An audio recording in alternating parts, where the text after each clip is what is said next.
This Saturday, the kickoff is back from 5 o'clock live on the Kickoff YouTube channel for Tottenham versus Liverpool. And we are sponsored by Fair Play, the new app which allows you to bet against your mates without the need for cash. This is the app that's going to end all those WhatsApp arguments, finally, where you can put your money where your mouth is with the lads and winner takes all. So how it works is Fair Play are not a bookmaker. You're not betting against the house and they're not taking a percentage of any of your winnings. All you need to do is write your bet out within the app, write how much it's going to be for, and send it to your mate's phone number, so it's as easy as sending a text message. It's really easy to register, it takes about 30 seconds, and when you sign up, just use the code TKO and Fair Play will give you a free £5 bet to celebrate the new partnership with the Kickoff. So if you love the Kickoff and you want to support the show, support the people who support us, download Fair Play now. The link for it is in the description below, and get those bragging rights over your mates. But for now, enjoy the video.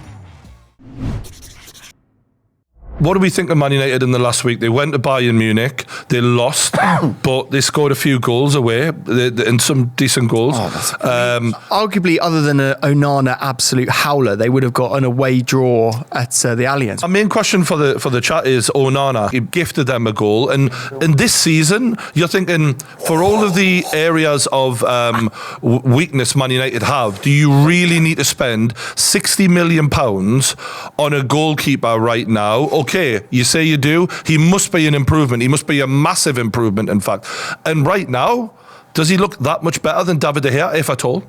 I don't think he does. I think it's a weird one. What I find the most weird thing is that David De Gea is still a free agent as well. Like there's something weird going on there. Surely a club just picks him up. He's over the hill though. Is he though? Does David De Gea being replaced by Onana either save you or accumulate you more points this season? Because I would argue that although Onana is one for the future almost, and he's stylistically going to suit the way that Ten Hag wants to play a little bit better, for this season right now, I couldn't hang my hat on saying, yeah, it's a massive upgrade for this season. I think it will. When Varane and Martinez come back, that's a decent centre-back duo. And having Onana behind him as well, it's really going to help that Ten Hag type of football that he does want to play. And it wasn't like De Gea wasn't making mistakes. Like De Gea was making mistakes last season as well, right? And fair enough, Onana, like that was a howler. It was a howler. But then Onana's made multiple mistakes this season. But De Gea did as well. But you've just literally spent an extra 60 million on someone to make the same amount of mistakes. I think there's there's intangibles in the way that Onana plays with his feet and his passing that like unlocks positions further up the pitch. I get that that's the idea. There's part of that. So like it won't necessarily be like directly seen either. Do you think you're really seeing that now? I think it's part of it, right? Because KG, shout out to KG, he said, oh, well, David De Gea made a lot of mistakes when he came to the club as well. Difference being, David De Gea was a 20-year-old kid when he started in Man United. This is a 27-year-old experienced goalkeeper who was supposed to not be coming in to learn the trade, not to be coming in to get used to being in the Premier League. You paid that much money for a 27-year-old to be ready now. And so far, I'd be worried. Like, I'm not saying he won't make it, he won't improve. I think we all accept, like, sometimes he looks good. But to make such basic errors at this stage, they should be worried. You'd expect him to be that cooling head for the ever-changing centre-backs that United are having, constantly change. You'd expect him to be more of the cooler head, but he's not. He's adding to the problem, which is a big problem for United. Not for me as an Arsenal fan. It's a great... My favourite bit of Man United fans going, yeah, but his apology, though. I tell you what, he really owned that. I hope he does a mistake every week and comes out saying, I'm so sorry. I'm going to be like, sorry, mate, I forgive you. That's the thing that they criticise, like Maguire and all them for, is, stick your apologies up your arse. But when Onana does it, what a guy. I mean, Maguire's done like 50 apologies there constantly. Yeah. So. But Onana's almost there. It's one in, another 49 to go. Right now, I accept Man United definitely have injuries and they've got a lot to come back. For sure. But there's definitely a few issues there where you're like, well, what if this isn't just a bad run of mistakes from Onana just settling in? What if this is what you've signed for £60 million when, how much did Arsenal spend on... It's a £3 million loan deal for Raya with 25 million. So less than 30. So, you know, so far, they look like they've gotten a much better deal than Man United have, to me. But, you know, we could be wrong. We spent. He's definitely on fraud watch, though. He's definitely on fraud. He should be, yeah. He's on fraud watch because it wasn't like the mistakes he's made. Like when he torpedoed that Wolves player, that should have been a penalty, for example, and then a couple of his other saves that have ended up in the back of the net, and that Bayern one, biggest stage of them all. That That is the moment you shine. And to gift them a goal like that, I mean, it's hard enough against Harry Kane and co.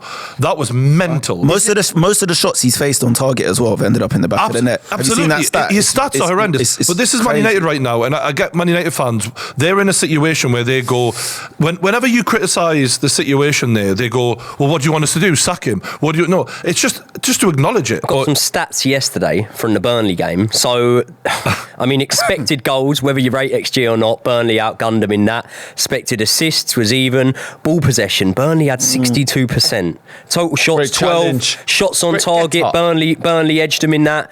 Shots off target. Corners, it was 9-5. So pretty much in every metric that you could go, apart from the final result in the game, Burnley were the better side yesterday. So I think it's too soon off a 1-0 win at Turf Moor. Let's be honest, Burnley have been absolutely rubbish on what I expected of them. I thought they were going to come up and play some really good football and be a team that pulled off some upset wins and whatnot, and it hasn't looked that way for them. I don't think you can say off yesterday's result that you've turned a corner, you know. And I think Man United fans are very easy on Ten Hag. Listen, he's clearly won that fan base over, because you don't often hear anyone speaking bad of him, whether it's people that have platforms on the internet or my mate in the pub. You don't hear people speaking badly of Ten Hag, when I do think there are, you know, serious concerns and reasons to ask questions. So, you know what, it's interesting because I put a clip out from the kickoff and I got a load of stick for it. And Man United fans were going, the reason we give him a free pass, and I said, you can't criticise the owners and the players and not the manager. They're all responsible to some degree. The reason we give him the free pass, they said, is because he won an FA Cup.